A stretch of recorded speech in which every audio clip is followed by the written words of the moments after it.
Hello everyone. Today I am going to compare Cozyla and Skylight Calendar. Skylight Calendar is a touchscreen family calendar designed to help busy households keep track of schedules, chores, meal plans, and important lists. You can sync it with personal calendars like Google Calendar, Apple iCloud, Outlook, and Yahoo. The device shows your family's events on a large screen where everyone can easily see what is happening each day. It also allows you to create shared lists, assign chores, and plan meals. You can manage everything from the mobile app, which makes it easy to update events even when you are not at home. Now let's talk about Cozyla. Cozyla is also a digital family calendar, but it offers a wider range of features.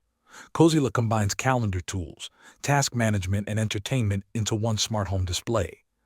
It comes in multiple screen sizes, including larger displays that work well in kitchens or living rooms. One key feature is the ability to customize the screen layout by dragging and arranging widgets. Cozyla also supports split screen mode, so you can use two apps at the same time, and includes voice control for hands-free use.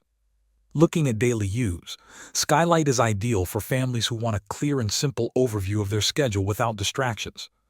Cozyla is better suited for families who want a smart home hub that does more than just scheduling. Thanks for watching.